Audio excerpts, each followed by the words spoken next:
Hello and welcome to episode 58 of the Foundry Roundtable, a podcast exclusively covering the Foundry for Star Trek Online. I'm your tame Foundry author, Drogan1701. With me is a man whose new TV show about the antics of grocery store stock boys has been canceled. I think you said something about me and grocery stores. I think tonight's going to be plagued by technical issues. Yeah, I should have included technical issues in my intro here, but so fair warning for everybody, there may be some. Anyway, on to the introductions. Fresh from his last place performance in the Eurovision Music Contest, Markhawkman. Yeah, apparently singing songs from the 1700s is considered old-fashioned nowadays. Everything old is new. And a man who also appeared in a Batman suit this week, but had to spend a few hours in jail because of it, Hippiejohn. You weren't supposed to bring up the jail part. I shared that info with you in confidence. I can't believe we've made it to episode 58. I really do just want to say that on a serious note. Nothing else to say. Yeah, I deny cool. everything. We've gone all the way from last February and done 58 episodes. How awesome is that? So there's only got one question I have for the community, and that is, why in the world are you guys still listening to us? Why do we have more viewers now than we used to? Well, it could be due to the strength of our awesome guest stars, such as the one we have tonight, Foundry author STOAdmiralAaron. Hello, everybody. How are you? Welcome. Now, are you also on another podcast? Is that right? I used to be on a podcast called Deck 8 on Trek FM. You were part of Deck 8, right on. Yes, I was part of Deck 8. And I've done a couple other podcasts, like 10 Forward on TrekMate. And we're also potentially looking at something in the near future, and that's about all I can say about something. Well, we'll be looking forward to that. Something. Air quote, something.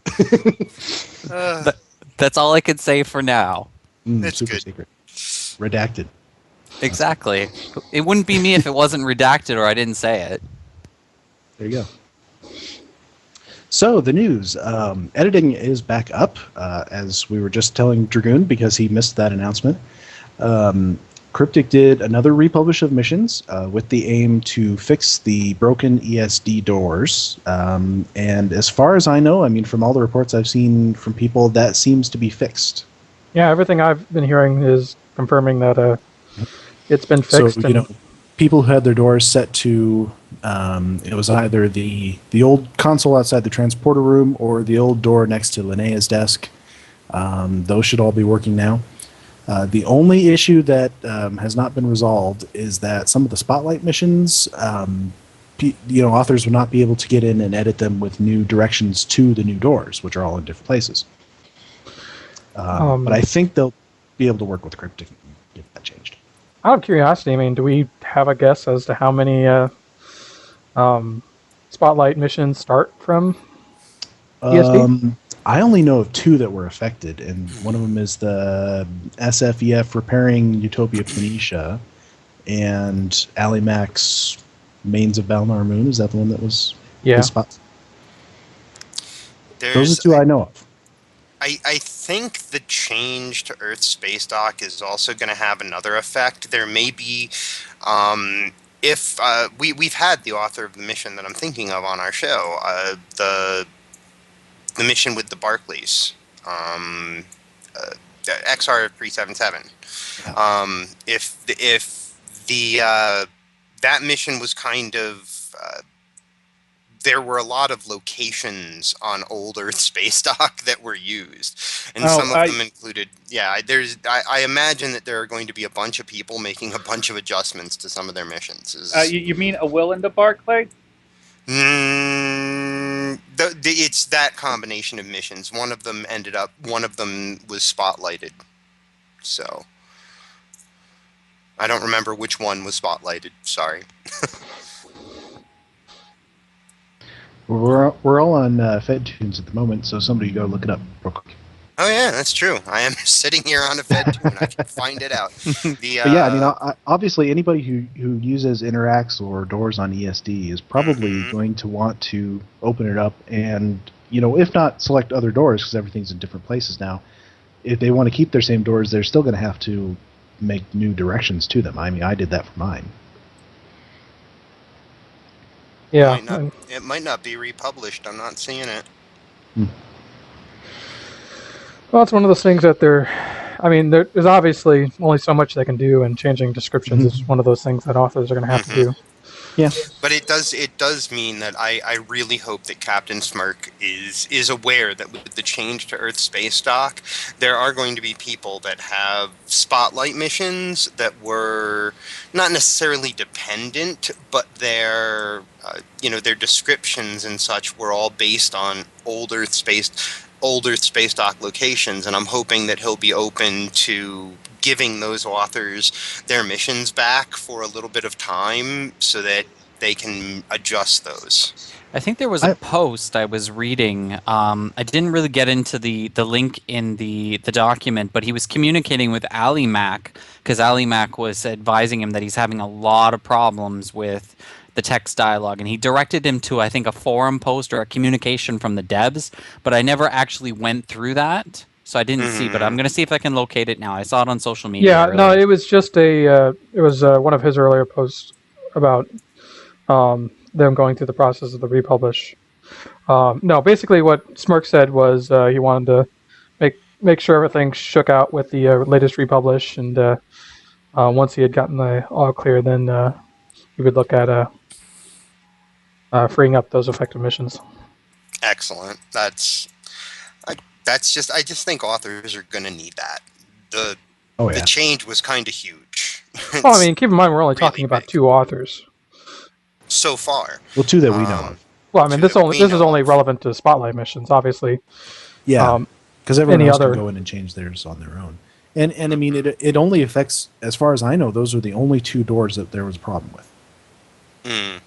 Everybody else's, I think, worked. Right, you just have to talk to the person in a different spot for mine. Yeah. For some, you might have to write new directions to get to the location because it's not exactly the same thing. And it may be one of those cases where it's a good opportunity to look at the where you currently have your mission door and see if there isn't a place that works better.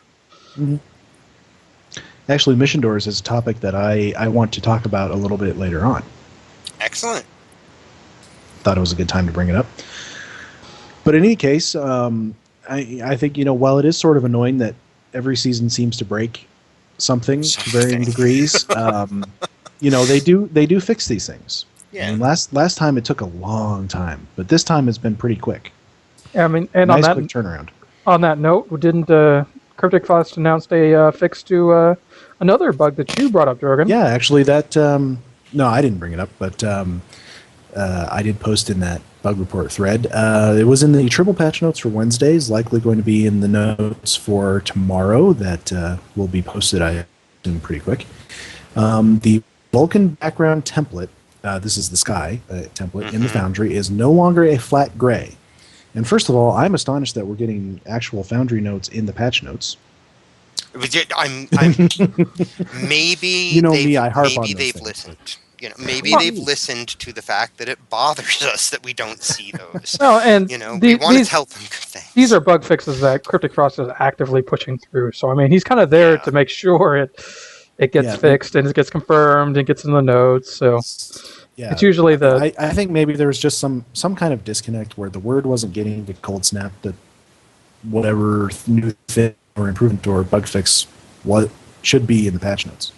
And now it is. And traditionally, even it's not the bug fixes that tend to get left out of the patch notes. It's the stealth the additions updates. of ships and things like that. Stuff like that. Ships is the main thing. And I almost want to say that somewhere by default, I think anymore, at least one ship artist somewhere is when they add a new ship to the game, they seem to be trained to add it to the Foundry as well, or at least try to. Sometimes it doesn't come over quite right. Whoever you are awesome. thumbs up. Joe mentioned that it's relatively easy to add costumes. So but we don't actually get as many costumes as you would expect. Yeah, I mean, in a number of cases, they don't add it immediately just because we've kind of seen what happens with ships showing up before they're announced in the Foundry editor. And so they don't turn it on when they first create it and add it in. And then that's a case of going back and remember to go back and add it in later. Which sometimes they don't. Sometimes. But in any case, I don't know. I don't know if this is something that's going to continue as far as anything for the Foundry getting in the patch notes, but I really hope it does, because I mean, it's so hard sometimes to figure out that something has been fixed, or if somebody doesn't say so, we just have to rely on us running into it, fixes or additions, and sometimes it takes a while before somebody notices, oh hey, the Dyson chips are in the Foundry.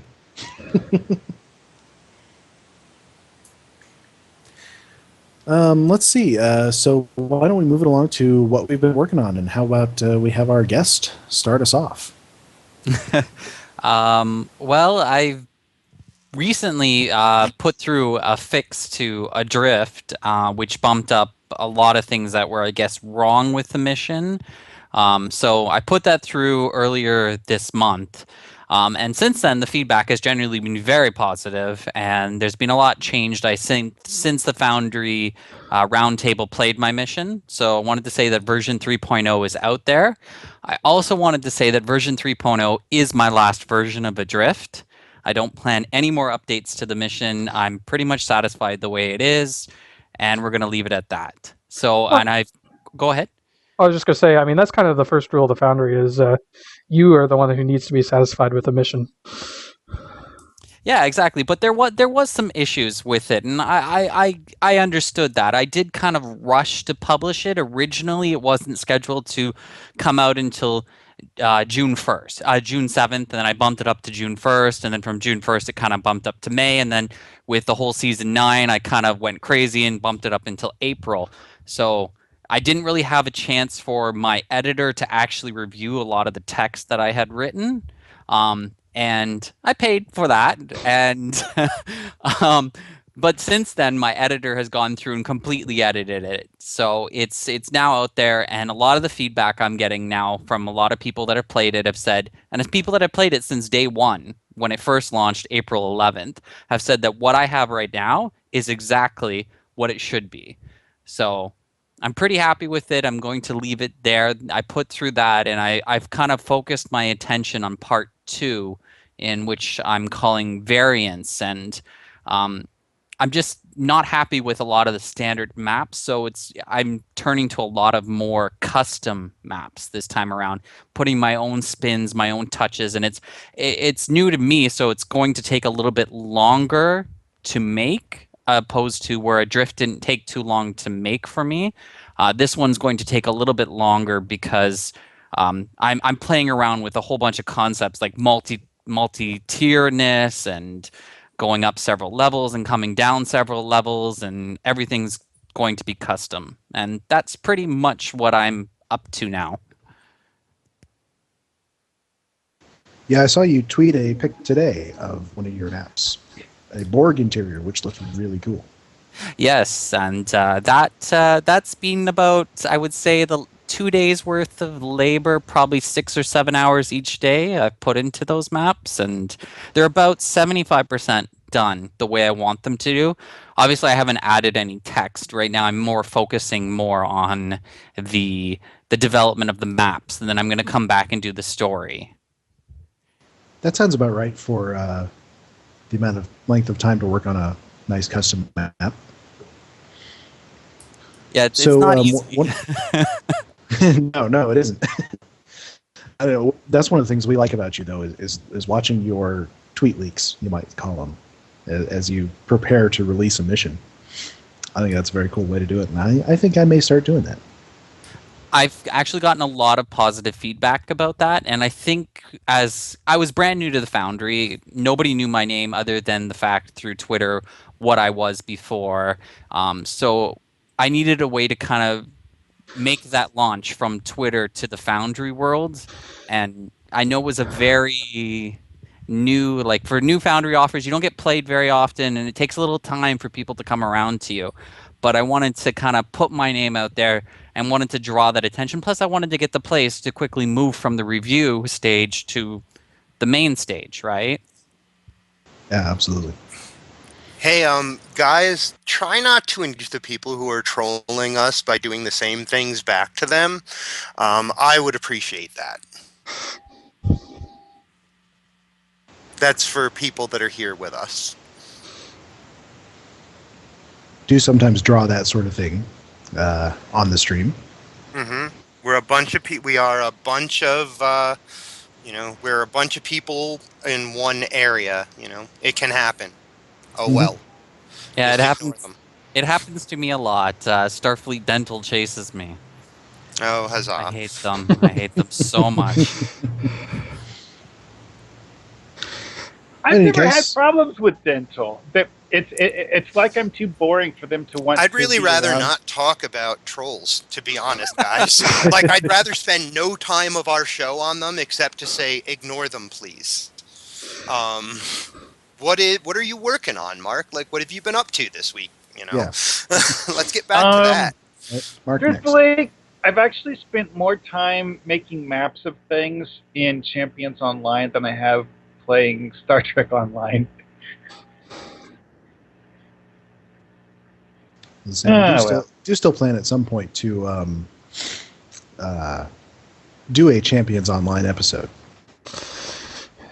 Yeah, it was quickly becoming the mythic for portions. All right, Hippie, you been working on anything in the Foundry? In the Foundry, no, I've been working on Fallen in Love this week, so it has nothing to do with the game. Aww. Hey, I'll, there you go. Everybody can say, hey, yay for Hippie. And that's really, I did nothing in the Foundry this week as far as editing goes. I played a bunch of missions when I had time, but I didn't go in and work on anything, so. Of course, most of the time between the last episode and this episode, the Foundry's been down, so. True, that's true, too. So I say I haven't done anything, like nothing at all. So, Dragoon, have you done anything? Well, apparently I didn't even realize that the editor was back up. So no, I haven't been in the editor. Actually, the big thing I did accomplish this weekend was some upgrades to my computer. So I'm up to a AMD FX 8320, which has a cooling fan that sounds like a jet engine. I'll have to do something about that next month. But the processor was like three to four times faster than what I had before, so it was kind of an overdue upgrade.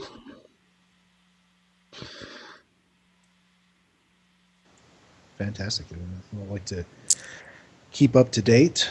I know, every so often you realize, oh my God, my computer's falling way behind. Yeah, I've never really could afford to keep it in like the bleeding edge, but I usually try to identify where the cost to performance curve is and get there. I admit I had a little panic myself when Season 9 launched and I went on to Tribble and I was like, is this my graphics? And then I realized you have to type that render scale thing and it fixed me right up, but I think it's time for me to upgrade. I never had that issue. I went the transition to Season 9 without any trouble except for that one thing with the cinematic focus. Well, see, Drogan, the thing here is that some people can run render scale 1 and have it go flawlessly, like you. So some of us usually use render scale 0.75 or 0.5. What it did is it basically reset everybody to use render scale 1, even if your computer didn't have optimal performance. Well, one of the motivating factors to getting my processor upgraded was with the launch of Season 9 came the release of the Undyne Battlezone, which seems to be able to bring just about all full of spam. It seems to bring just about any graphics card to its knees. So yeah, it definitely affects mine, that's for sure. It's not quite as bad now, but I think I still have to turn it down a little bit. especially when now that the instances that I'm going into aren't quite so full of people, running a little better. But yeah, they've upped their ante on graphics. It's definitely a change. It's very spammy thing fighting Undying. Yep. Because they spawn all those different, bubbles and gravitic anomalies or whatever they are. Yeah, the bubbles are the annoying part because each one of them takes up as much processing power as a combat pad. Yeah. They're Well, what really kills me is the planet colors, and then definitely at the very end, the Voth. Yeah. Because, of course, you got a lot of ships on screen by that time. A lot of player ships and a lot of weapons fire. Which, and it condenses everyone. which, of course, the game engine lets disappear to improve performance. At least I think that's what it's doing. I'm no programmer or anything like that, so I can only guess at these things. So let's move it along. We got actually quite a number of mission reviews tonight. So actually, why don't Dragoon, you start us off? Well, I'm actually going to let Hippie kind of, so what I played was basically I caught up with Hippiejohn on playing Orders Part 1 and 2 by RogueEnterprise. Obviously, Hippie, you reviewed Part 1 last week, so I'm just going to kind of touch on a few things real quick. Story-wise, I found it definitely intriguing. I think I'm kind of reserving judgment on the Mako team and their actions, just because. You don't know what's going on. Yeah, I don't know I don't know what their motivations are yet. But in general, there's never been any evidence that the Makos are like any particularly secretive organizations or given to covert missions. So I'd have to see how it ends to really make a judgment on that part. It strikes me as a little bit odd, but. The other thing I'd want to point out is that as I was playing through it, I ran into quite a few like technical glitches, bugs and whatnot. A lot of it was related to how he was doing. He was condensing a lot of maps, and so he would do multiple maps on a single map, and this would kind of sometimes cause issues, especially for like pathing and whatnot. But if there was quite a few other things too, like leaves coming through a deck or. That was I think you're talking about the thing that I mentioned last week that he built the deck on a map that has some kind of an effect going on in the air in the background, like leaves floating around, and the only explanation that he gave for it in the mission is the random dialogue that the crew in the corridors is having. So if you happen to miss that particular crew member talking about the environmental controls being screwed up, there is no explanation for why it's going on. And my suggestion there was bring that in somewhere into the dialogue that the player can experience in their I don't know. outline. It's one of those things that I think even with dialogue, it would be a very hard sell. Well, I once did something like that in one of my missions where I intentionally added a comet object to a. Okay, but this is unintentional. Like, I don't think he had a choice. Well, there's using the map that he used. I don't think he had a choice. It's a background effect of the map. It's just.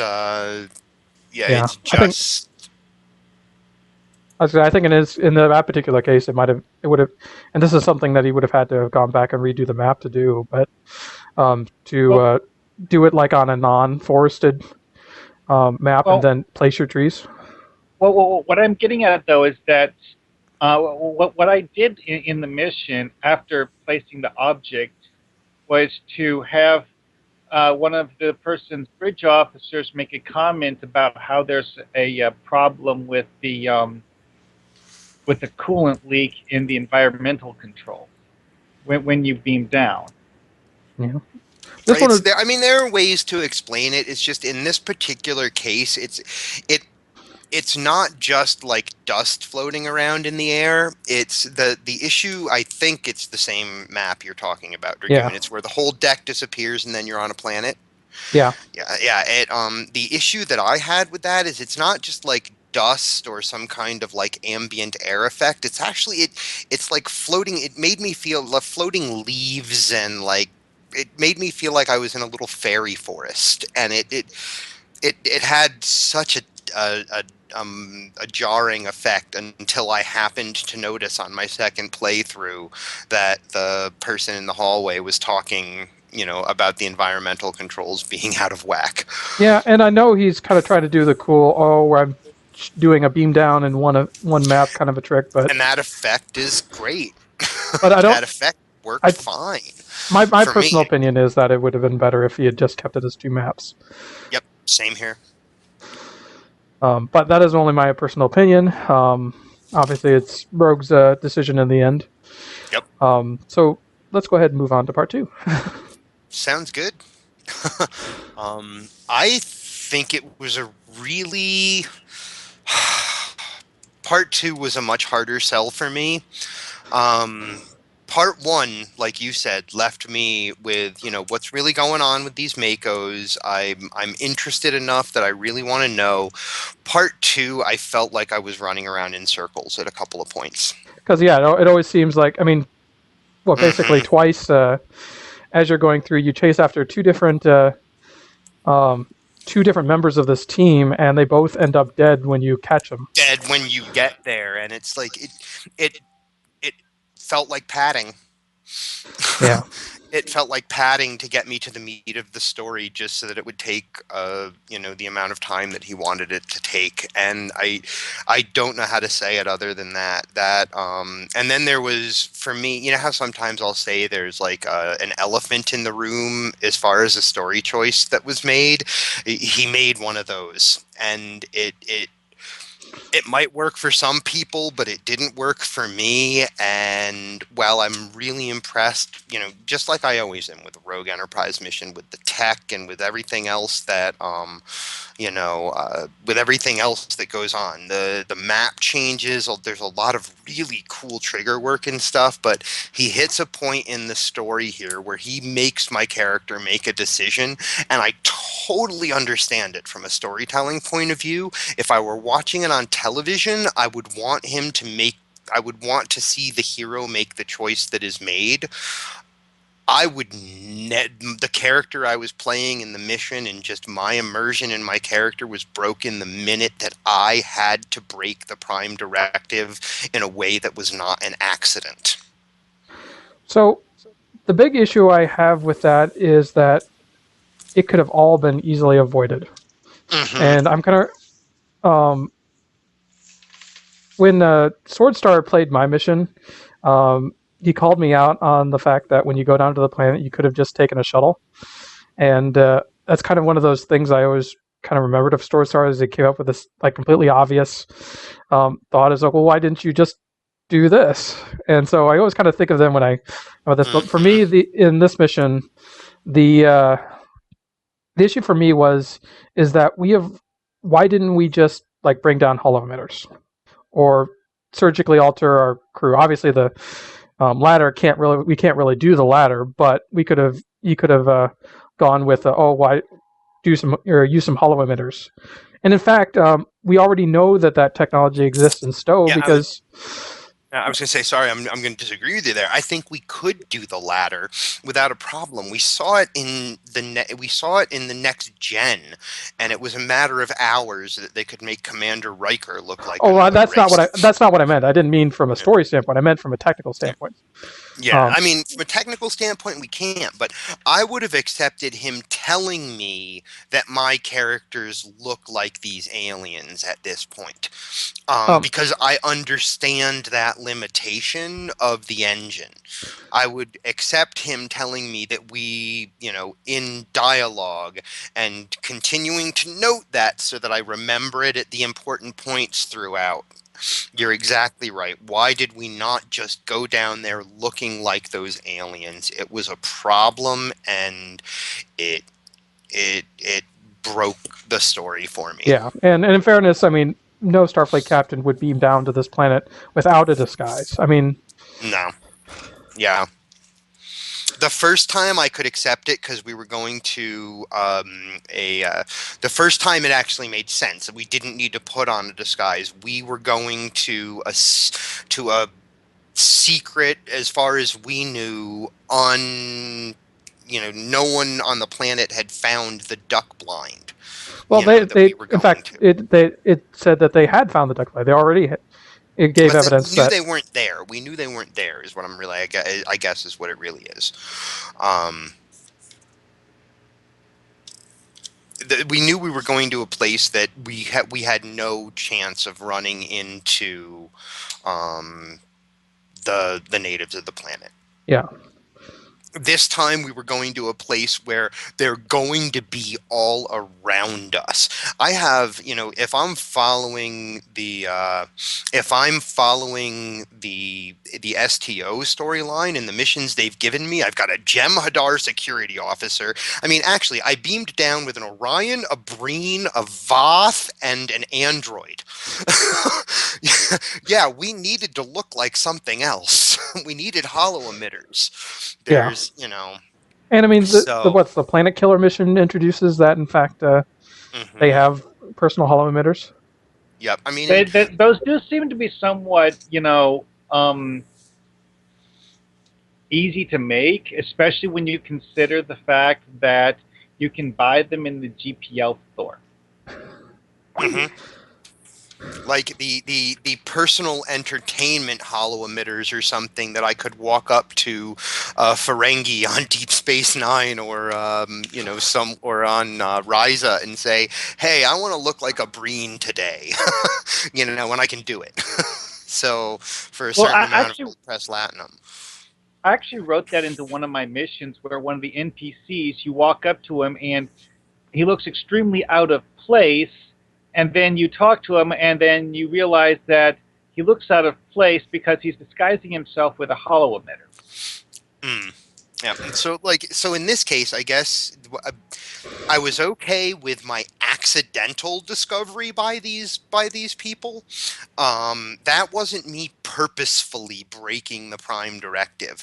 But when I was given the choice of whether or not to answer a hail from these people, I would have said no every single time. Well, here's the thing, not though. Given. Look, Mark, can we finish this review? This is we're okay. in Rogue's mission. I'm being hailed by the people on this planet, and for me to answer that hail breaks the Prime Directive, and that is rule number 1. And on a TV show, I would love to see that captain answer that hail. But my character, my choice, would be to not answer that hail. Yeah, every what I was going to single time. So what I was going to say, though, is that the Prime Directive doesn't apply to civilizations that know of the existence of the Federation. Have you played the mission? No. During the beginning of the mission, they Wildman, who is kind of your contact for this, states that despite the fact that this civilization has warp drive, the Prime Directive is still in effect because there's Mark, when you play the mission, because what you're saying, it doesn't apply here. We were told at the beginning of this whole thing that the Prime Directive is key here. Do not interfere with these people. And we were drawn into something that was far bigger than our original orders. And when for me, faced with what is the Prime Directive? Isn't that General Order number 1? Do not interfere. So, I would not. Kind of turning this. What do you think would be advisable suggestions for an improvement in this case? In this case, blow up everything. No, not blow up everything. So, in this case, I need it to be. There were a couple of points where I couldn't avoid combat. I don't know if you ran into that. In the first one, I could totally avoid combat. But in this one, I could not avoid combat. And I didn't like that because I had the expectation from the first mission that I would be able to walk around it, that I would be able to find ways around it. So my suggestion in this case would be to incorporate the idea of hollow emitters or surgery to make you look like the natives and remind people of that through dialogue, and maybe even use your author's note or your author's dialogue to say, hey, we cannot actually change your tune. I'm sorry. Please, accept this, suspension of disbelief. Well, He could do that in the mission description.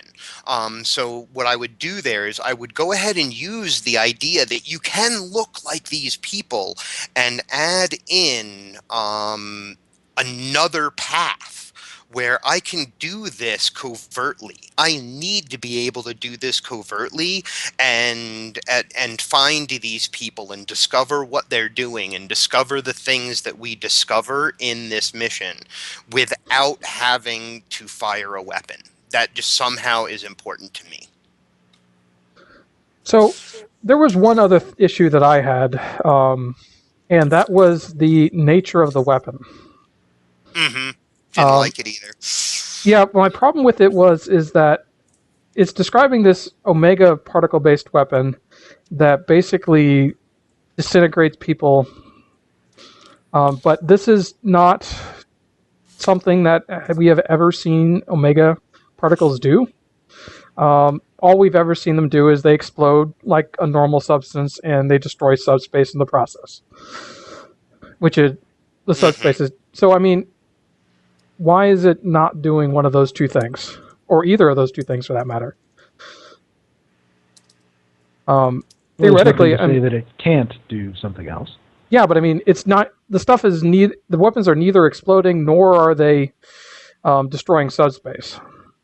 Well, is it using the particles as a power source, maybe? No, it's basically energized boromite and nothing else. That's odd. Yeah, so I'm kind of looking at this like, how does that result in a weapon? I mean, other than a subspace weapon. So you need maybe a little bit better explanation of what it does. Yeah. And how it works. I mean, I do get the concept of using the boromite as kind of the key catalyst for why this planet is such a don't touch, but... Yeah, and I liked that. I really liked that, actually, in many ways. And I still like that plot point in a lot of ways, so... So, Rogue Enterprise is in the chat room, and he says something which is important to note is that he said, is that it wasn't your story objections. It wasn't the route he wanted to take with the mission, and I think that's very important because I mean we can review and make all the suggestions we want, but I mean at the end of the day, the author has to kind of go where they want to go. He has to be happy with it. Yeah. Absolutely, I totally agree. And that is not to say that it was certainly fun. It's one of those. It's one of those where when I ran into that, for my thought of reviewing it, I knew that I had to talk about it. That I felt like I had no choice. That choice was totally removed from me at that point, and I had to just go. And that's where it became watching a television show for me rather than playing a mission where I had at least some option. You know what I mean?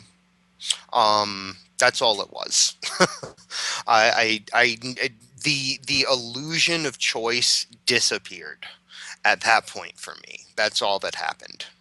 Yeah, and Rogue, I mean, definitely take everything that we say as just a suggestion. I mean, we are certainly not the keepers of the Foundry. And it's one of those things that, I mean, we give you our feedback, and it is entirely up to you whether you take it and do something with it. And it's worth noting he is working on a part 3 for this. Yeah. So for all you know, you could go back in time and fix this. And so here's the other thing I want to add. Like, as a part 2, this this works, and it doesn't work for me, because what happened to me through the mission is what we said before, was that the first couple of like objectives that you get are just dead ends. They're just like, you just go and nothing happens, and it's like your officer says, "Oh, maybe this way instead," and it's like, what? So that didn't work for me. That felt like it was just kind of stretching. But when I did get to the meat of the thing, he provides me the right amount of answers to the things that are going on, and also leaves me with enough questions that that I am interested enough to say, hey, what happens at the end here? You know what I mean? So it works in my mind very well as a part 2. That's important to me in a review of something that's a part of a series, and you know how long that series is going to be. We know this is a 3-part thing. So, and he definitely has that's very kind nice, of- detailed missions, and it's Mhm. definitely clear that he spent quite a lot of time on each map. Oh yeah, the tech is. I had, except for glitches that are still occurrent in part 2, because again, it was what I said last time. I think he really stretched very far with what he was trying to do, and some of that ended up with things not working sometimes at random, and it's just glitches, it's pathing, it's other strange things. So, Which, by the way, Rogue, check out Targ Captain 01. It's a group of NPCs that is friendly to the player, and it has no beam-in animation. mm-hmm. Very useful if you want to have somebody appear or change states. Yeah. So I use that in a number of cases to have a transition in animation or something like that. Mm-hmm. Other than that, what did you think of the choice at the end? Or I guess it wasn't much of a choice, but the Yeah, it's not much of a choice. That that's not. I can live with it. I can, if it were if I'm not sure whether this series is going to have been something that actually goes into my character history, because of some of the things that I really, it's going to be a television movie that I watch, or it's going to be a movie that I watched, and that choice at the end, for the hero that I'm watching that isn't my character anymore, it's So here's a really question. it's really affecting, and it really really adds to the gravitas of the story that I'm seeing, if that makes sense. I noticed that particular choice was worthy of him actually marking it as mature on the description, on the mission description. Yep, I agree. Interesting. Here's a question, Hippie. Would you play it again on a character, because you seem to have very definite Right. I have different ideas characters. about what your character would do. Would you play it again on a character that you think would make that choice, and would it fit more for a different character? That's Do you have a character that would make that choice? I only have 3 Starfleet characters, and I'm still getting to know one of them. So at this point, no. The only time, and it's mainly because it's so easy to avoid messing up. It's so easy to avoid breaking the regulations here that it's painful that I do. You know what I mean? So, Well, I'm kind of curious about, the particular situation, which is that you're trapped in a room and about to be killed by this weapon, and you divert the energy to another lab. How would your captain have dealt with it? By that point, I was already not playing my captain anymore. Okay, let's do a little bit of suspension of disbelief and say your Okay. captain is in that situation.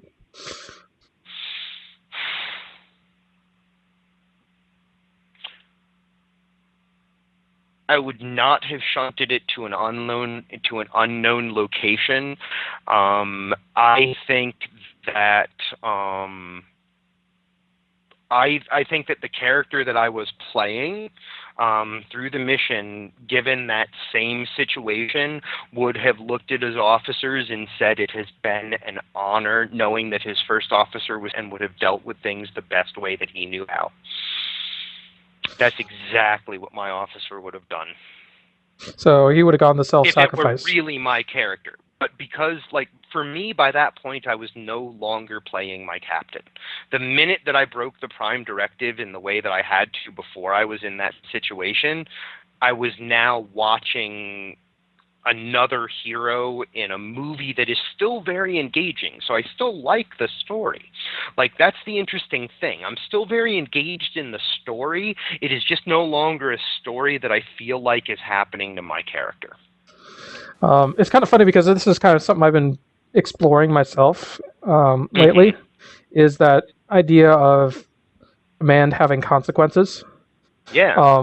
And the way I've been kind of trying to explore it is that you make decisions that may seem fine at the time, but can have unintended side effects. Right. So I almost wondered, what if the restructure the scene just a little bit and make it so that there's like 3 or 4 different, or there's a couple of different ways to solve the problem, and the player has a choice on which one to choose. But depending on what they choose, this tragedy befalls. Then again, I mean, given how this is probably going to play into part 3, this may not be particularly effective. Right. Yeah, we don't know what's going to happen next. Yeah. Which is why I want to see it, because it is really well told, and it's got all of the right beats of stories that I like to watch. So I'm going to play part 3 because I want to watch it. It's been an interesting review to listen to, because I've been wondering at the end of this mission that I've been working on whether to offer the player a choice or not, and I think right now I'm leaning towards offering the choice. Yeah, I definitely, especially, I mean, anywhere you can expand, I mean, give that player feel like he's in control. Yeah. Well, we all know it's difficult to do, but it can be done. Yeah, it can be done, and it it's is. really an illusion, anyways. A little bit, yes. But I guess here's the problem: is Rogue has spoiled me with his missions. He is very good at giving the illusion of choice, both in his triggers and the stuff he can do on the maps, and on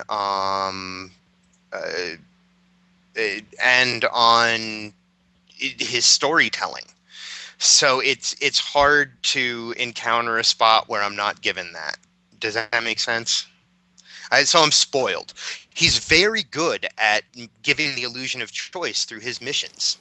But this time, and this time he didn't. This time I felt like I was watching a movie after a certain point. So, It's funny. I picked up the officer reports mission for the first time.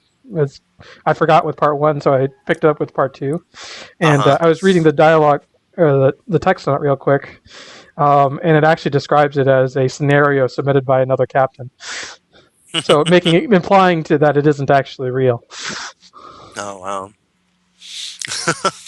So in a way, it's kind of like your captain was engaged in a holodeck program or a scenario. Mm-hmm.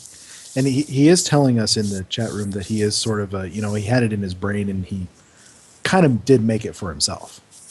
Well, that's fine. I mean, that's why you make a mission. You tell the stories that you want to tell and that you enjoy experiencing.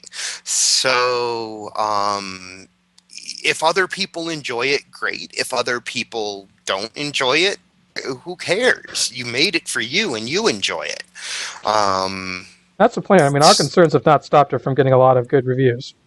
Right, exactly.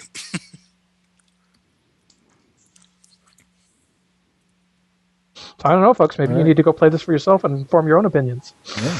Absolutely. Sometimes it's good to have sort of a possibly a polarizing mission, because then, I mean, you know, if it evokes a reaction out of people, that's a good thing. I'm really interested. I'm actually not surprised that we had the same reaction to the mission. Like you and Or I? a very similar one. Yeah, I'm not surprised at all. It's I'm funny. not surprised either. I think We're I very think we similar sort of players. we I look think. for similar in or amounts of immersion, but I think we arrive at it slightly differently. I mean, I'm often more looking at the technical side, as you're looking more at the story side. Right. But anyway, I guess that's our review of Orders Part 2. So I guess we'll have to go review Orders Part 3 when that comes out. Yeah. We'll be looking forward to it. So let's see. My mission tonight, I played A Message from Nowhere by Hypnosnake, and I like that is the title. That is not actually his in-game handle. Let me go find that real quick.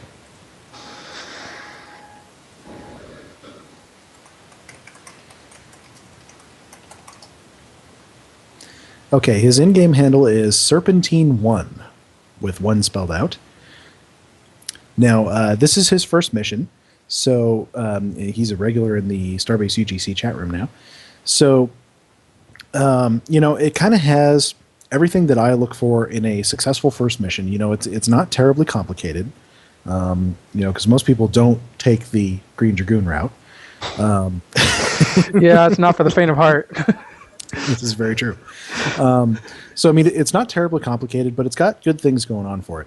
I mean, the first thing is just it has fantastic space maps. He's created this asteroid field that really, for almost the first time since I started playing this game, really looks and feels like an asteroid field. It's huge, and it's varied. Nothing looks artificial. It's brilliant. And there's 2 maps of it. So that's a great part of it, and I can't say enough good things about that. There was one thing that I didn't like on those maps. So he has you go through and you're investigating this strange signal, and you run across some Klingon mobs, and the combat is optional, which is great. But there was no indication from your bridge officers that the Klingon ships were in the area. I mean, you can see them on sensors. Obviously, your bridge officers can see them on sensors, unless they're really bad at their jobs, in which case, fire them right now. So, you know, I figure, like, you know, when you are in range of those Klingon mobs, there should be some pop-up from your bridge officer that says, "Look, sir, Klingons." And that's good advice for anybody who's making combat optional. You know, make sure that people know, you know, have some acknowledgement that there could be combat in your future. Let's see. He had.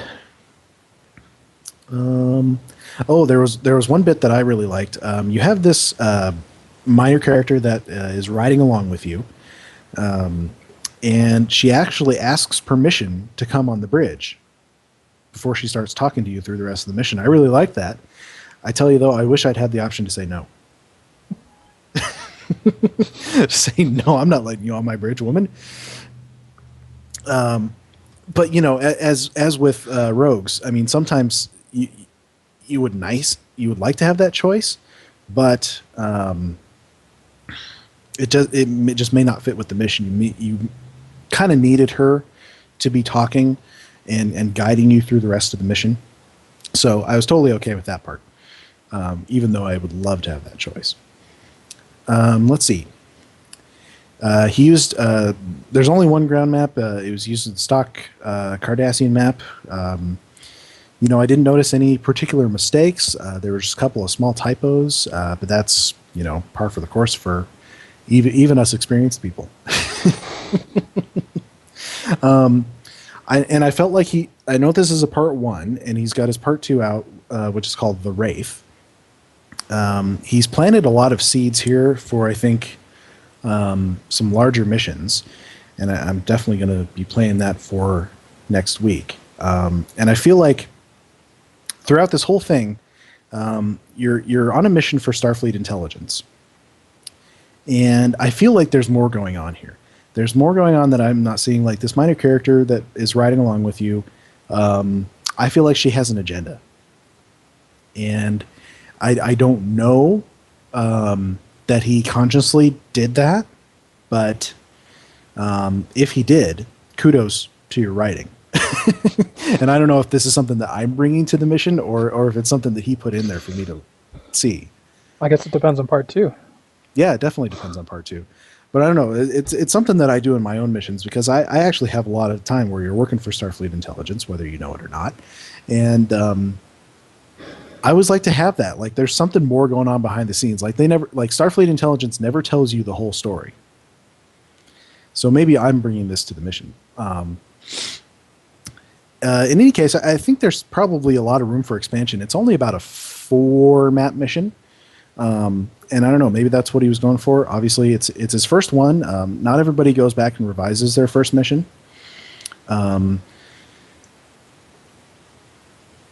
I don't know. It's a choice to have a short mission, to have a long mission. Sometimes you just make the mission however you feel it should be, and however long it turns out that's how it goes. I don't know. What do you guys think about mission length? Is that something that you consciously do when you're building a mission? Well, when I was Absolutely. what I was going to say was when I was building mine, that was something that I was always very concerned about. I used to actually review Foundry missions on Deck 8, so I know that if they went a little too long, how I personally felt about that. So I generally try to stay within that magic number of no more than 5 transitions and maps, no more than 45 to an hour at max. Once you start hitting the 45-minute mark, I feel you start to lose your audience. I agree. So I'm going to disagree because I don't think there's any magic number, and I don't even think there's a magic range. I think it has everything to do with how well your story is flowing and how well your dialogue is flowing. I mean, the way you present things can have just as big of an impact as how long it actually is. Oh, go ahead. That's true. I think we're probably in the same. I bet we're probably in the same thought wheelhouse here. That's true, Dragoon. But I think Cryptic has trained the general player to be appreciative of missions that are about in the 30 to 40-minute mark. And they themselves try not to go over that. And because of that, unless the player is coming into the mission with the idea that they're settling in for an epic, movie-length story, then they are not ready for it. And at about 40 minutes... you start to lose them. They start to time out mentally. It happens.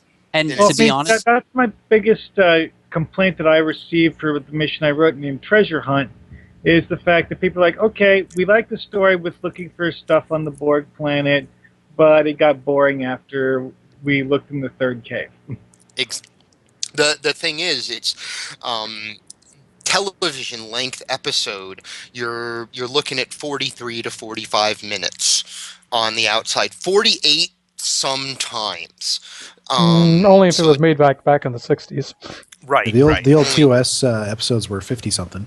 Right. So but these days the common attention span is somewhere. So it's right about 42 minutes.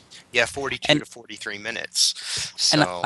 And what I wanted to say was actually a certain community forum person who worked for Perfect World and still may work for Perfect World has advised me that to keep it within that 45-minute range, no more than 5 transitions, otherwise I would lose my audience. And the reason behind that is I feel like with the Foundry, it's not like the regular the holodeck where you can play missions and the maps load up within seconds, right? With obviously the Foundry, you have those delays with the Foundry map because not many people are playing the mission, right? And that's the reason why I was told no more than 5 transitions, less than 45 minutes. Fantastic is that perfect zone between 35 and 45 minutes. And if you're gonna do longer than that, you got to have a cracking mission. I mean, you got to really have your audience engaged. Yeah. And it has a lot to do with. You're a tough. really, really great storyteller, like in terms of how you put story together and the beats of when things happen. So you can keep me interested with Midas for, I think, longer than an hour. And I don't even realize that it's gone longer than an hour. Not every author out there has that ability. True. So, And thank you, by the way. yeah. See, people Yeah, think Hippie is this like brutal, hardcore reviewer, and Mostly and actually we saw that earlier on, but he doesn't give lots of compliments. You know what was funny? When I used to do reviews, I was told that I was too nice. I'm probably too nice, but Well, I mean- there have been some missions that I didn't like that I reviewed. If I can't give them something useful, some kind of useful feedback, it's not worth doing a review for me. So in any case, I did actually want That to was- pose an interesting question based off of this conversation is go ahead. how many follow-up missions to a title would be considered acceptable? Because I'm playing around personally myself with my current series, The Adrift, and then the follow-up to Variants, right? I'm thinking about a maximum of 2 with a potential lead-in for a third story going somewhere in a completely opposite direction. I remember And- this old series that I don't think you can find it anymore because I think the author quit a long time ago, and I don't know why the missions aren't up anymore. But it was called Flight of the Kitty Hawk. I think it was actually a 12-mission Yeah, I series. remember that. I don't Well, remember the exact number, but Wasn't See, there my one like that first- was getting up into the like 40 or 50 part? I used to know a guy who used to hang around the Starbase CGC chat room, and I'm maybe some of the other guys remember the name, but I think he had like a 31 part mission. I think we're thinking of the same one. I can't recall Yeah. the title. 31. Mhm. It was like a serial. Yeah, he was structuring it like a TV show. Oops, we lost Hippie. There he is back again. No, you didn't. Okay. Hippie Well, I was just gonna say, Hippie just pressed the wrong button instead of unmuting himself. my very first missions that I created was a 5-part series, and actually that was probably 1 or 2 parts too many, I think, looking back on it. Because when I was building it and when I was scripting and outlining it, I got to part 4. I mean, I knew what I wanted for part 5, but I got to part 4 and I didn't have anything for it. I didn't know what to do with it. That was the hardest one to write. So I think these days, except for a couple ideas that I may do in the future, I think I'm going to stick to 2-parters or 3-parters, if that. And that's exactly where I'm thinking as well. Is right now I have 2 for sure. The first one is done. The second one is on its way. But the third is what I'm thinking about, and leaving it at a 3-part and calling it a day. But the third leading into something bigger and greater and a completely different story than what I'm being shown you already. I love that we have moved into discussion topics at this point, Yes, which is really yes. cool Yeah. in my opinion. So in an interesting way, this goes back to mission length for me.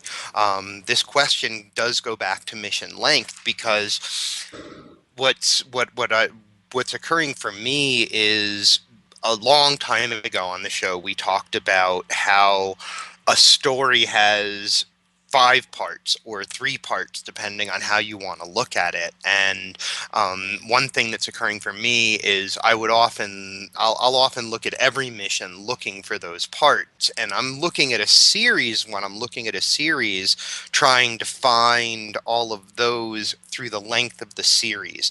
So if I don't feel like I'm actually heading towards something, if I feel like I'm just in some kind of endless story that the author has not come up with a climax and a follow-up to that, then they're going to lose me very quickly. 31 parts, I couldn't do it. Oh, I There's couldn't even no way. imagine I making couldn't do it as a 31 player. maps. And I need to feel like there's an end somewhere. to at least to the story. There can be like a grander, like broad arc of things that are happening, but I need to feel like there's somewhere I can get off of the ride. But I need to feel like the story has some sort of completion somewhere, a beginning, a middle, and an end. And if I don't see that end in sight, I'm not going to keep playing your missions. That's what I'll say about it. And that's very true, and it also goes forth for role playing as well, because Admiral Aaron is a role player on Twitter, and that's where I got the whole idea of telling his story via the Foundry, right? And a lot of what you've actually seen me, well, Adrift was pretty much, I think, the earlier years of Aaron on Twitter. I think that was a story I had actually wrote a very long time ago. And what I've done is I've modified it. So now I'm moving on to, I think, about the second or third year that Aaron has been on Twitter. And I'm moving on to that phase. And it's how do I give Aaron the send-off that I want to give him? It's one of those like Rogue wrote in the chat room before about his. It's one of these that you're writing for you, because and hoping that and pulling other people into that story is really probably very rewarding, I would imagine. So yeah, it can be kind of tricky because you got to still keep the main character the hero. Yeah. But at the same time, yeah, I mean, there's definitely, I know I have quite a few characters that would probably make interesting basis for Foundry missions. So, it's definitely, a lot of people put in a lot of time into their characters and developing every little nuance. So it can definitely be fertile ground. Yeah, for me, the only thing people have seen me put out there besides my spotlight is 2 parts of a 5-part thing. There is an end, and I think I think I keep hinting at where that is enough that people know there's an end, and the missions aren't but 20 or 30 minutes long, if 30, if they're 30 minutes long. So that's where I was coming back to. Sometimes for me, it's about mission length. I want the entire story not to take me more than the length of a movie, if that makes sense. I think one of the challenges with a big series is making sure that it's still, keeping a tight narrative and making sure that people understand where they are and stay engaged. I think the thing that we ran into with the Purity series is that we made a 6-mission series that, when you actually look at it, is actually 2 3-part missions, or 2 3-part series. You have the first one that concerns the planet of Megara, after which it really doesn't. It concerns the conspiracy within Starfleet. Mm-hmm. We didn't intend to do that. But we just sort of, I think that first narrative got a little bit lost after that. Mm-hmm. And so I think that is the risk that you run when you do a long series, is that either the author will forget where they were when they started, or the player will forget where they were when they started. I think it's more the second one. I think it's more the second one, is that at a certain length, unless you have the ability to do previously on Star Trek The Next Generation and reference those which exact scenes, which was great, but at 31 parts, unless you're going previously, this happened and this happened and this happened, your player might not remember something that happened in episode 2 of the series. And I will say that I don't know how cohesive that narrative was, like how much you had to have played all of the parts to understand what was going on. It could be that they were a little bit more self-contained, each part. Could be. That's how I would do it. Yeah, I'm going to use that number as this is way too many number now. Because I use a lot of recurring characters, and to me, all of my missions sort of take place in the same continuity. And so I almost look at them as almost like a big overarching series of all of these things have happened. You don't necessarily have to have played all of them to know what's going on, because they're very self-contained. But, different characters show up and get killed, and new ones show up. But it's sort of I have this internal continuity that really nobody has to pay attention to but me. Yeah. If anyone else picks up on it, that's awesome, but they don't have to.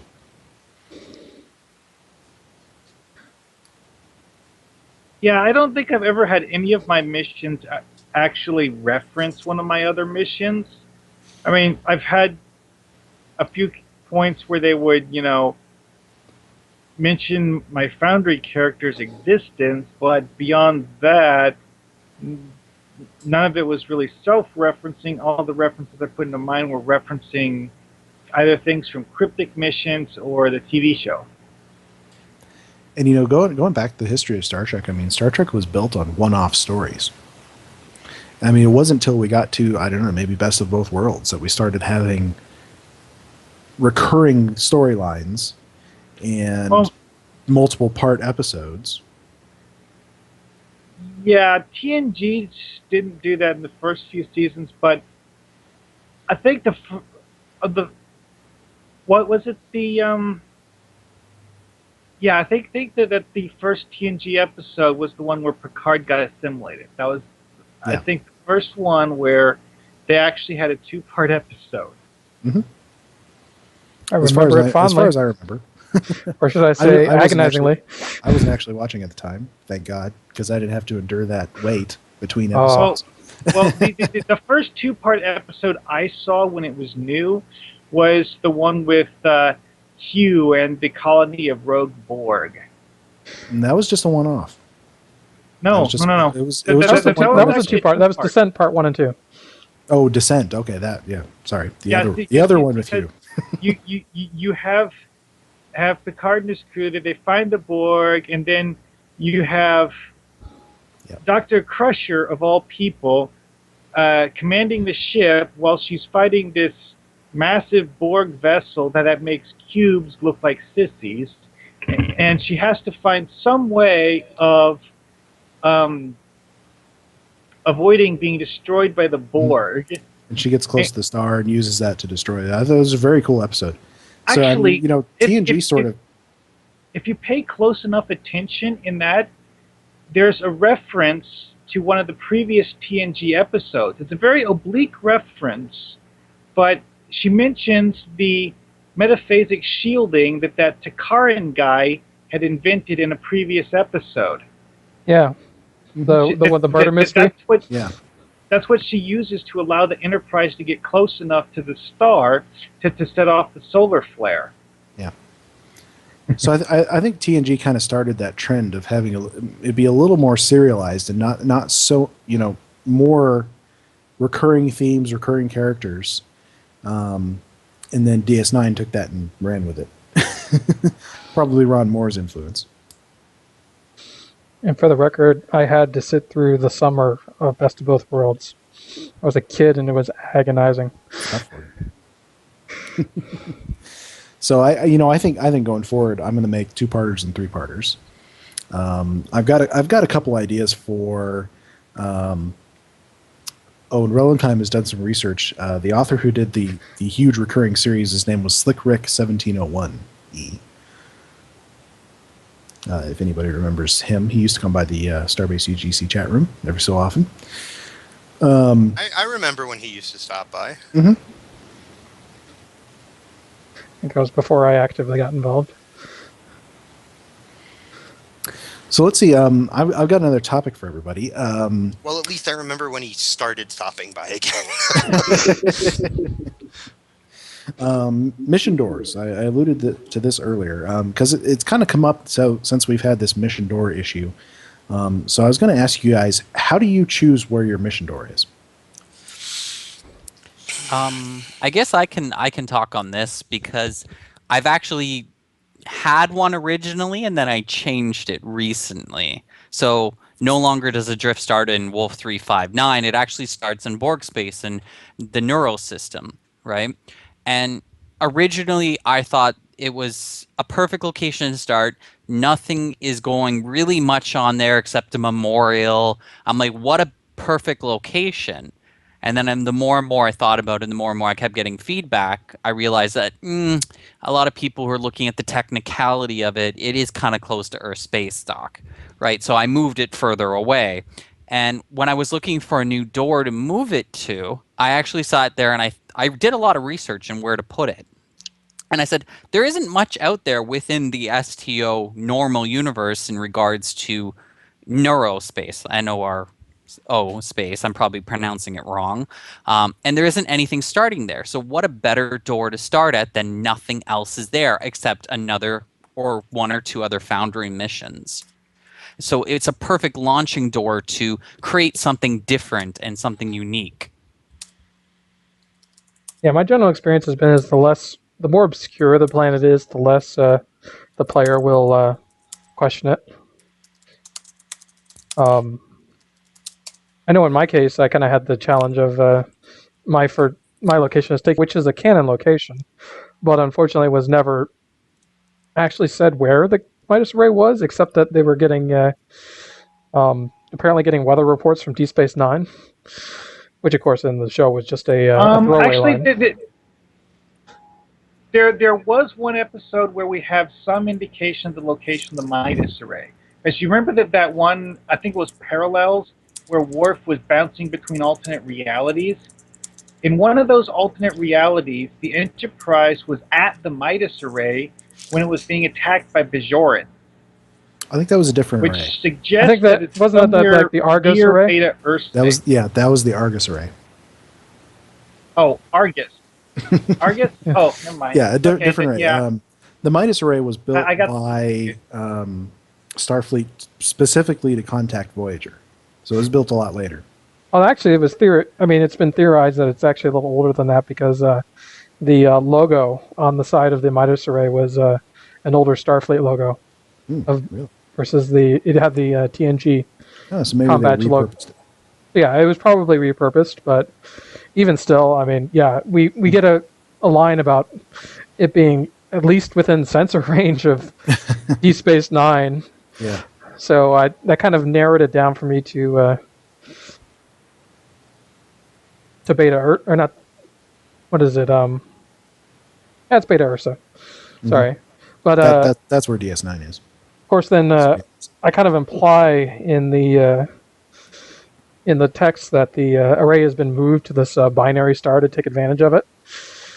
And of course, there aren't any binary stars in Beta Ursa, so I kind of fudged that one. But so far, nobody's dinged me on it. So let's see. Hippie, how do you choose your mission doors? You're following the band across space. The first mission door I chose for the Mayhems was you go to Pajem, basically. That's, when you're done with cryptic maps and talking to people, you go to Pajem.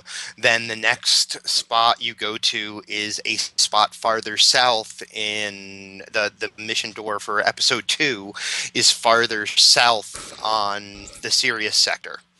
The mission door for part 3 is going to be in Eta Eridani. So you're actually following the band where they're going through space, and I'm using whatever mission door is closest to where I want them in space to be. I had never noticed that, but that is totally cool. So yeah, that's kind of what I'm doing with that. I mean, well, people haven't gotten to part 3 yet, so they don't know where the mission door for part 3 is. But It's the next stop on the tour. It's the next stop on the season 1 Mayhem tour. Yeah. So, Mark, how did you choose your doors?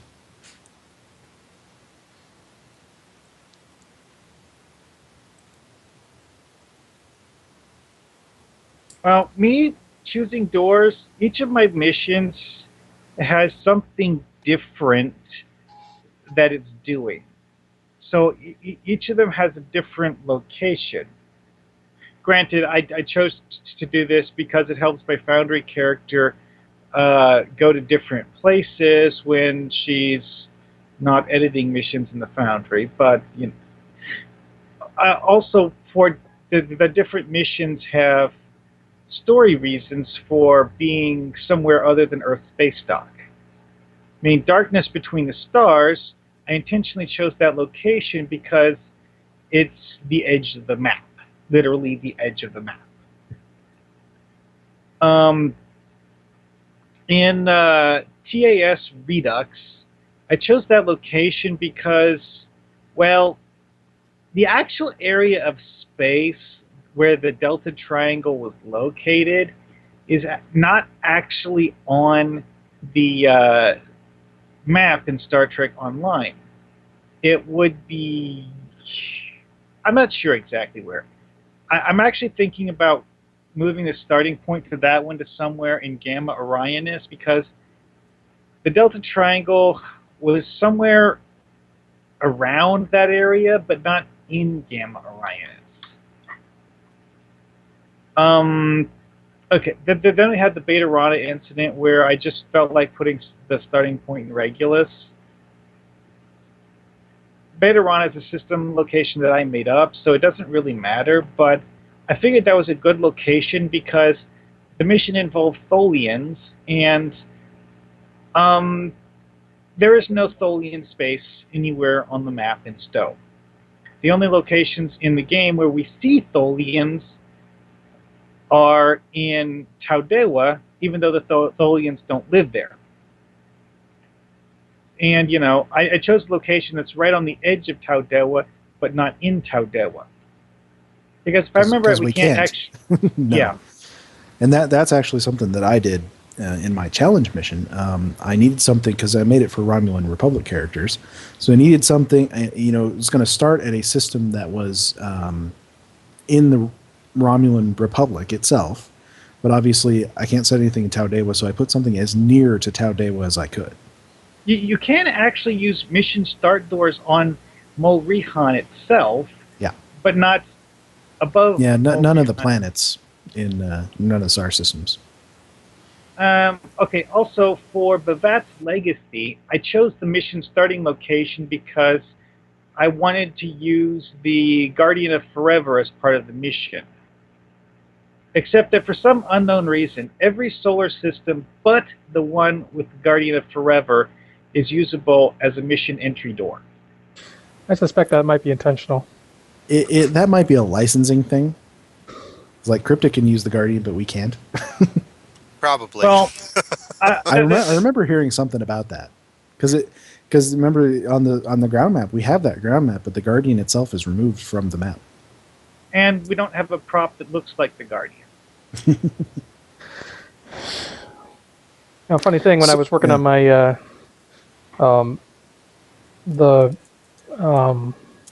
Romulan Mirror Universe challenge that I didn't get off the ground, I got busy. I was actually planning to have it set at Romulus, old Romulus, but of course the Romulus itself is not a mission door. Mm-hmm. So my plan was to have the mission actually start at the Great Bloom, or the site where the Battle of Nemesis happened. Yeah, the Battle of Nemesis, and I was going to have it so that one of your allies, Chips, was doing a survey of the system, as I'm sure ships often do, and you were called in because they detected something unusual coming from Romulus, which isn't far away. And so I was going to have it be so you go there to meet the ship, and then you go to Romulus.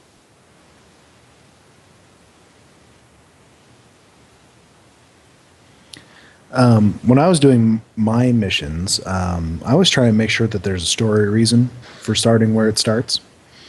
Like my big Descent series all concerned the Romulan Empire, so I had it start, all of them are in Alpha Centauri.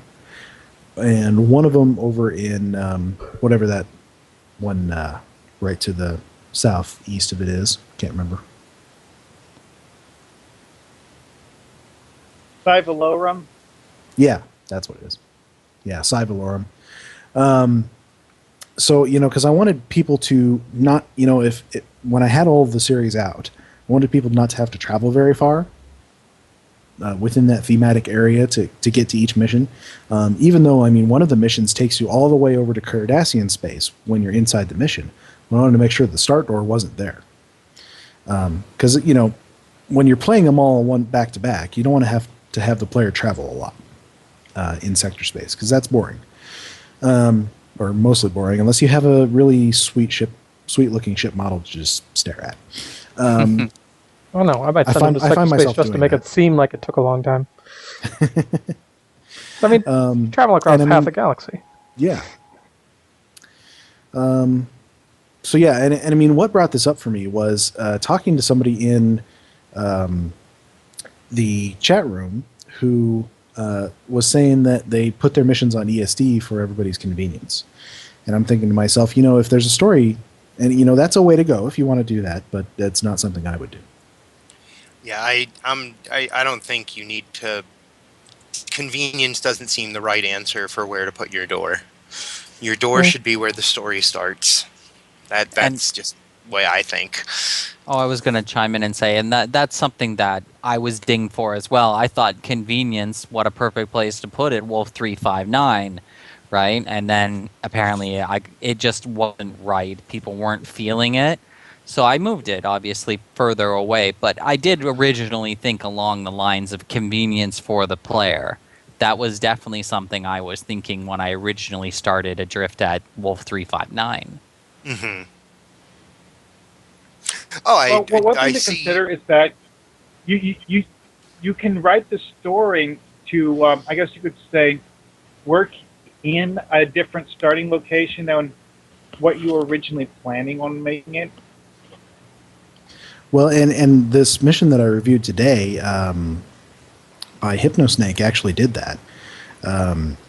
He starts it at a console on Earth Space Dock, and he starts you by having you pick up a classified communications package there, and then that starts you beam up to your the first custom map is your ready room, where you go and decode it, and then you're given your orders.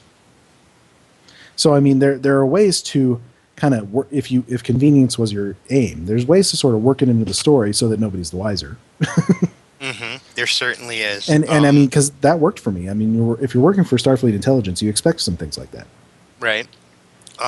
Another thing to say about convenience, I think one thing that makes a big difference is if you're going to have a multi-part series, having all of the parts of that multi-part series start at the same place. If you're aiming for convenience, there's a good way to hit it. If you don't want to just, use the Earth space dock door or something, if you just, put everything at the same planetary entrance. Well, mine were not at the same planet, but they're all sort of clustered in a small area. Well, We basically kind of did like they would have featured this episode reminds me series. of this reminds me of my mission Diplomacy in the Gamma Quadrant. I forgot to go over my choice for starting location there. So because since the actual mission takes place in a section of the galaxy that the player can't actually fly to, and for whatever reason we can't use the wormhole / Deep Space Nine as a starting point as KDF, my solution to that was to have the player go to the transporter console on Kronos, and basically, go up to the console to type in an authentication code to allow their ship to do a transwarp jump to a location that normally KDF players wouldn't be allowed to transwarp to. That's a nice use of a door. I remember that when I played the mission. We had a couple responses in the chat room here. So Boulevard says he chooses mission doors based on what he needs. Relentime says he chooses mission doors based on how it works with the missions, and it has to work with the flow of the mission. Bazag is an interesting answer. He says he tries to use doors that are close to quest hubs, but if the story necessitates it, it will overrule that. So that's interesting. I mean, make it at least sort of convenient, but not like on Earth space dock, that sort of thing.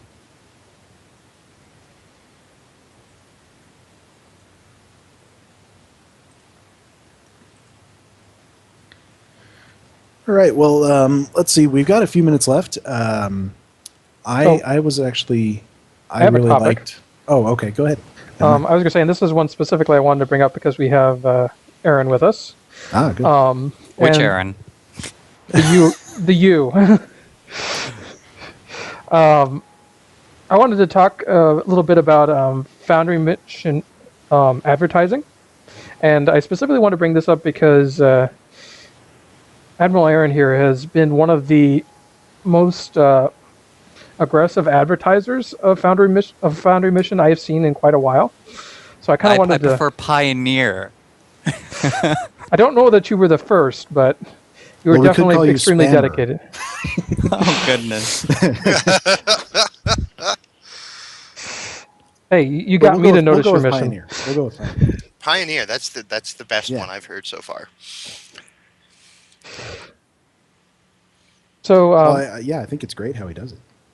why don't as you I talk a said little bit about advertising your Foundry mission and kind of what you do to get people to notice it, especially with being a new author.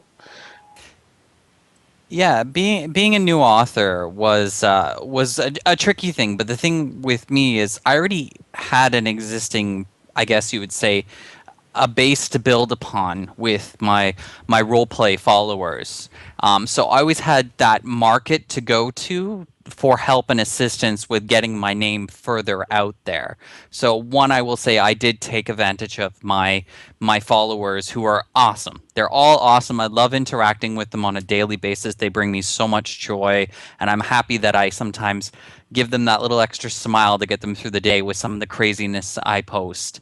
But I definitely had that, number one, to help me because, as you can see, I'm not really a forum poster or anything like that. I'm more concentrated on my social media of Twitter for this character. But I decided to take the avenue of let me show you what I created. And let's see if I get feedback in regards to that. And to be honest with you, if the feedback wasn't there, I probably wouldn't have launched Adrift. But what happened was what I saw with some of the earlier images that I posted, because I posted little spoilers here and there, words, things like that. I posted images, some videos along the way to indicate of what I was coming out with to see if I could grab that attention and bring it to market on the first day that I launched. And it really worked. It really worked. I used hashtags like STO and Star Trek to bring even people that weren't looking for just STO. They were looking for Star Trek. I had a lot of people that were following my development on it that weren't even looking for that. They just stumbled across it because the hashtag Star Trek, right? And that really played into it. And I developed little teaser trailers with like getting you really involved in what's going on.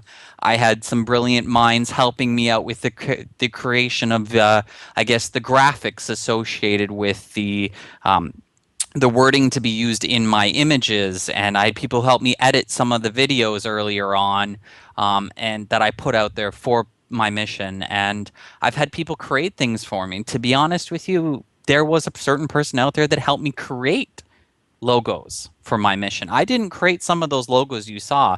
I can't take credit for something I didn't make myself. And I think that's where it happened from, was the fact things like I would tweet something like, if I get 50 retweets of this, I'll release the entire image so you can see everything instead of this little corner I'm giving to you, right? And that was very successful. A lot of the times I hit 50 retweets, I hit 25 retweets when I would ask for them to get the whole image shown. And I think just that alone really helped I guess launch my mission. And I think closer as I got towards the launch date, yes, it was a little spammy, I won't lie. Don't Became a apologize. little Don't it came a little apologize too for much. that. Yeah. It came a little too much, but it was because I kept changing the date. And I was rushed towards the end, and I had a conversation with someone because their original thing was like, holy smokes, what's going on? And then they're like, wait a minute, your launch today. That explains it. And I'm like, yes, that's what happened. I changed the date, and I had to do a massive campaign rush at the end saying I'm launching on the 11th, and I'm doing it for a reason, because I was giving a nod to Brand Flakes, as I would say, something like a little tribute to thank him along the way for everything he's done. He's retweeted me in many terms, and I think that really helped with the successfulness of Adrift. Like he was a big backer of me along the way as someone. I knew nothing when I first went into the Foundry, absolutely nothing. I was overwhelmed when I first walked in, and I actually walked away for 2 weeks when I first started making it. And I would tell him, I'm like, wow, this is really complex.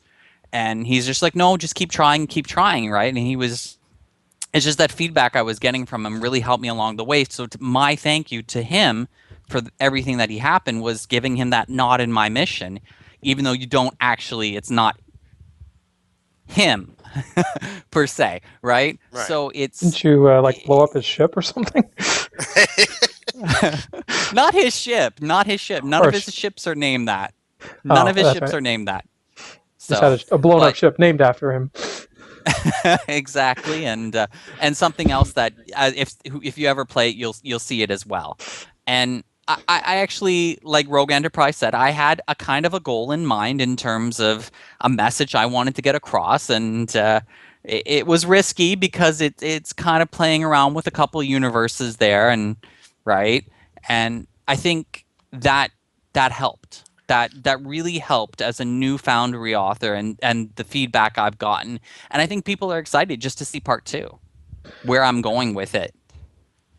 Well, So, the retweet to reveal the image thing was definitely something I hadn't seen any other Right. Foundry authors do. Another thing you kind of did recently that caught my attention was your contest to get a character into the part 2. yes, and that was very successful. It actually, I think at the beginning it didn't. I was a little worried because I had like 1 or 2 entrances, and I was like, oh, right. But as we got to the final day, I had like at least 50 people throw their name into wow. the hat, and I was like, oh wow, this is going to be difficult. And thankfully, it was just a random integer generator I used to create who won. And this person has been absolutely fantastic. They are just thrilled about the aspect that I'm going to be featuring their character in the mission. And as I promised everybody, I'm not going to mess with your character's timeline. I'm not going to change anything about it. You're not going to die, and you ain't going to be assimilated at the end of the day, right? You are Unless you want to be, right? Exactly. And at the end of the day, you're going to be in the mission as like a character that you encounter, but it's not going to be pivotal to the story, right? And I think people were just thrilled about that aspect, and that was definitely something nobody had seen before, coming from a Foundry author. And I like to do things a little differently, I think. You make me wanna do this when I have 4. When I'm sure that I have 4 episodes of Mayhem done and I'm working on the 5th. That's what you make me want to do this. Like have a Miranda Mayhem Twitter account. That'd be crazy. And to be honest with you, where I got the idea was from Brandon. I won't lie. The ideas came from Brandon. I originally saw what he was doing with STO and what he's currently doing with Firefall. As you can see with the spoilers and the teaser images, that was one. But another one was STO Fugitive. I think that's when I really clued in, was with the community involvement with STO Fugitive. I was like, that's brilliant. I can do that too, because he came out of nowhere and he got the response, and I can do that as well. So I kind of got the idea from somebody else, but tweaked it to my own little... Well, no, I mean, you definitely ran with it and made it work. Exactly. And I think anybody could do it, to be honest with you. It doesn't take necessarily the followers that I have, and they are absolutely brilliant. Everybody who follows me is absolutely brilliant. I love them to death. They make my days, some days when I'm having shitty days. But... Beep! But it wasn't me! It wasn't me! It's all Hippie's fault. I think that's the benefit of They're having a gonna blame mirror universe version. You can always blame them and say that he did it. But at this point, I actually need to check out. I'll be heading to Ryza tomorrow.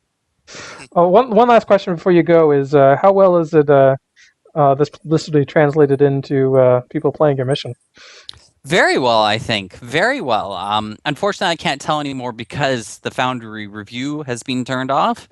So reviews kind of stopped before. That's so true. they're stuck at a certain point. So I can't tell, but I do get people on Twitter who send me pictures right at the end when they're standing next to me, and they're like giving me the thumbs up or they're waving or something, and that's kind of cool. And I posted some of those images along the way of people who have sent me things. I've also posted the negative feedback as well, right? It hasn't always been, hey, this mission's amazing. Hey, this mission is good, but there are some flaws, which I'm working on, right? Yeah. And I've always said that. I've been very transparent about it. I haven't hidden anything, I think. Sounds like a great way to approach it, I think. Exactly. And I'm very open to feedback, and there was a lot of feedback in the beginning in regards to things that need to change, and I think a lot of it has seen. Obviously, there's certain things I want to keep, and that's why a certain thing at the end is kept the way it is with some minor tweaks to it. But there's a certain story I have in mind, and that's the reason why I did that. That's what I will say, because I don't want to ruin it for anybody who hasn't played it, right? Well, first and foremost, you're making the mission for you. Exactly. And I'm also making it because I think people enjoy it, right? Yeah. But at this point, I actually really have to kind of go. I have to prep my shuttle sleeve. And we kind of get to That's wrap fine, this up yeah. too. Yep, We're getting we're right at close. the end of. We started a little late, so we got enough minutes to wrap up here. Okay. Thank you, Admiral Aaron, for joining us. Yeah, it was great to have Thank you. you very much. Thank you very much for having me and letting me promote my mission. Maybe we'll have you back when you got part 2 out. Exactly. In the fall of 2014 is all I'm going to tell you at this point for variants. Right. Fall. It's good. I don't even make release dates, so Yeah. you're not even that close. So Well, you know it's going to be sometime in fall. Well, my argument has always been I didn't say which fall. I said 2014, he so I said can't this claim year, that. so. Yeah. Anyways, well, thank you very much for having me on. It's been a pleasure. Talk to you all right, later. well, one thing I want to say before we end tonight is I want to start a new thing here for the show to help new authors especially, or authors, existing authors with new missions. When you publish a new mission, please post it on the our forum thread for the latest episode, and we'll talk about it on the next episode. Give me the name, your handle, in-game author handle, mission specifics like faction, and a little summary. We'll read it out. I think one of the things I might do is go into the mission, get a screenshot, make a little logo for it, and we can throw that up on the stream.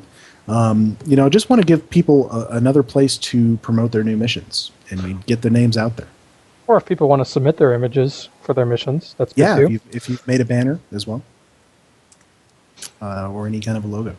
So each time we make one of these, we make a forum thread, we make a post on Service UGC, reply to that with the specifics of the mission, and we will promote it for you. All right. So Yep, throw up the contact info. if you guys want to reach us, you can email us at foundryroundtable@live.com. Submit your requests for reviews, suggestions for a discussion topic, or just feedback on how good or horrible we're doing. You can send it there. You can also reach us on Twitter at Foundry Roundtab. Drogan can be reached at Drogan1701. Hippiejohn can be reached at Hippie_John, and I can be reached at Greendragoon. 2 O's.